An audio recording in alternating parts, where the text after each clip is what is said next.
National Bathtub Day, Tony. How you celebrating that? I'm Tony Kornheiser. Not with the neighbors again. Too many people. The faucet was jamming into my back. Okay, now Not you're doing getting that. into too many details. This is TMI. Yeah. You know, Yeah. National You're Bathtub. not a bath person, right? No. You're not a bath person. And if you come You're to just my a shower. house and you take a bath, get out. You got too much time on your hands. Take a shower for 3 minutes. I'm like Saban. This is not a resort. Get out of here. There's no bath. I love Saban in that commercial, too. He's very good in that. He really is. Yeah, 255. I Yeah. know.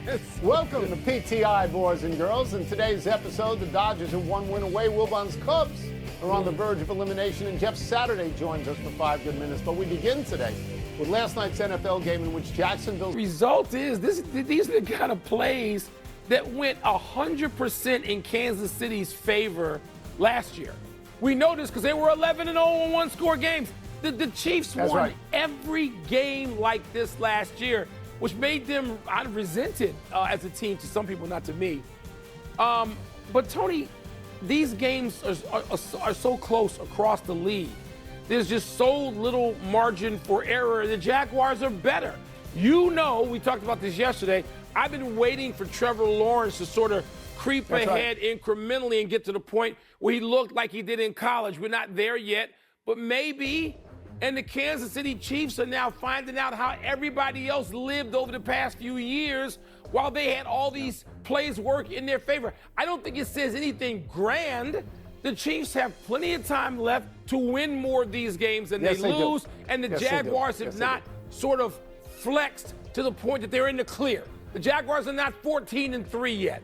But I thought it was kind of cool the way they won that game and the way particularly Trevor Lawrence hung in there.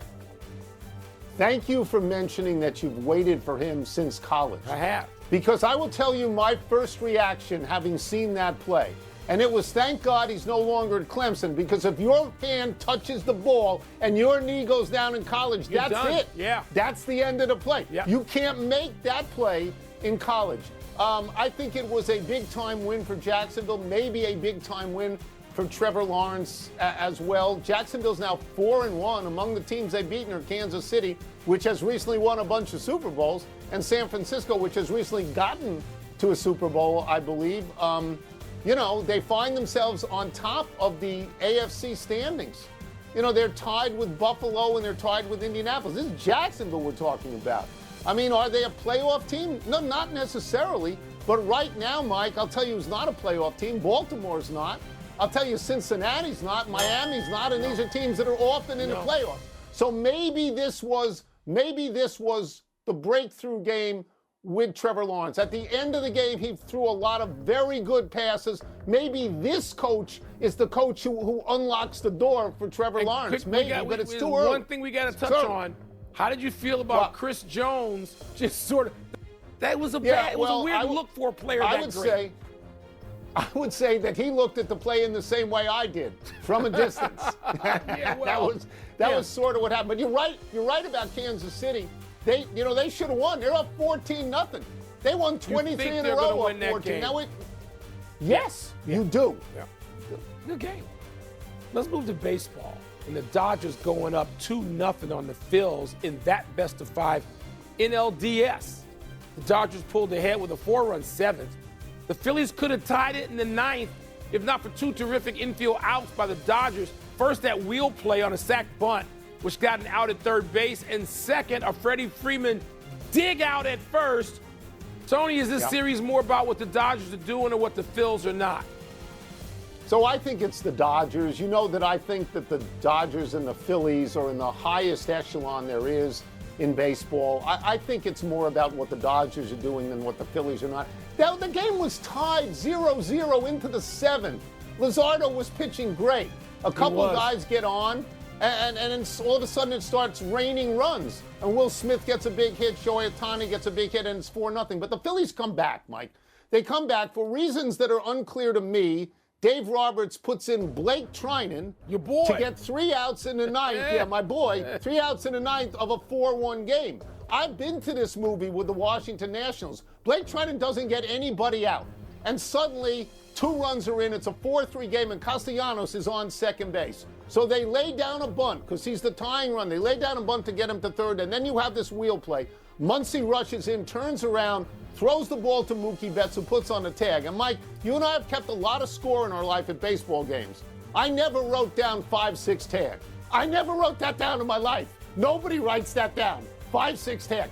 That doesn't ever happen. And then the Dodgers needed 3 pitchers in the 9th, and as you say, they get saved. Freddie Freeman makes a great stretch and scoops the ball up. It's a terrible throw by the second baseman. It's terrible. They get out of the game. Yeah. The Dodgers are narrowly, marginally better. That's it. That's the only conclusion. Draw. These are 2 close games. This is not like the Yankees and the Cubs getting blowed out. This is not like that. These games come down to like a play or so. Right. I mean, Jimmy Rollins in the postgame explained it with such insight and precision on what Castellanos could have been doing to sort of get a bigger lead off a second and make it safely the third for a guy who's not particularly fast, but he also is not a particularly savvy base runner. And Jimmy Rollins was. But it was fascinating to watch all that stuff post-game. And Mookie was great, and the Dodgers are precise, and the Phillies aren't getting hitting out of the guys they need to get hits from. They might be able to do that once in Dodger land, though. They might be able to do that in Dodger Stadium. The top of the order. Trey Turner is the National League batting champ. Yeah. Schwarber is the National League home run champ, and I believe that Harper's a 2-time MVP, and they're 2 for 21 at the moment, which, as we like to say, is San Diego land. But that's Let's stay with baseball. Stay with baseball. Deal with the agony of your Cubs. They took the lead in the top of the first on a 3-1 homer by Seiya Suzuki, but couldn't hold it for more than 2 outs. Then Milwaukee single, Milwaukee 3-run bomb by Andrew Vaughn. Your Cubs never scored again, and the Brewers got 2 more homers, including another 3-run shot by Jackson Chourio. Final score 7-3. Wilbon, the Cubs are going back to Wrigley down 2-0. Should Cubs fans still believe? I mean, we have to believe. But the Brewers are a better team. The Brewers at one stretch went 38-16 in July and August, and that is the stretch they use to win the division and separate themselves and give themselves a bye, and also prove to themselves when they walk out there like, no, we got this. That's how the Brewers feel. That's how they should feel. They earned that. Can the Cubs win a game at Wrigley? I don't know. I mean, the Cubs got off to a bad start when Craig Counsell said, I'm going to pitch Matthew Boyd on short rest. You know I support almost everything Craig Counsell's done all summer to get the Cubs to this position. But starting Matthew Boyd, who's like 34 years old, on short rest, that got the Cubs off to a bad start, and I don't know if we can recover. It doesn't look like we can recover.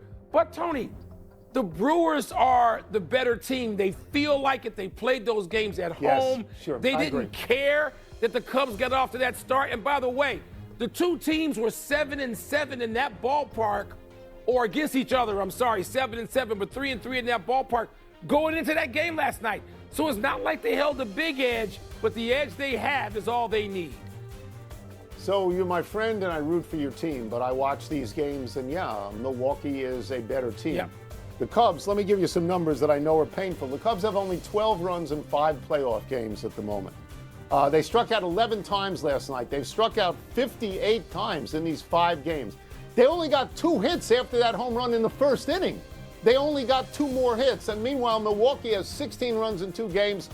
So you'll excuse me, but it feels like a beatdown at this point. It is. I'm one of those people that, I revere the Phillies and the Dodgers. I think that's the heavyweight division. And that's because I've looked at Milwaukee in recent playoff years.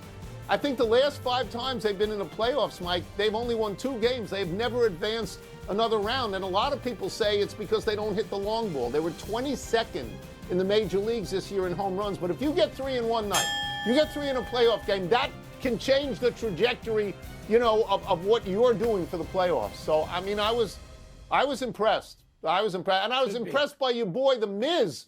The Miz in his last 8 appearances had a 6.06 ERA. Yeah. And he was electric last night. You and other Cub fans fabulous. I know spent all summer taking shots at The Miz.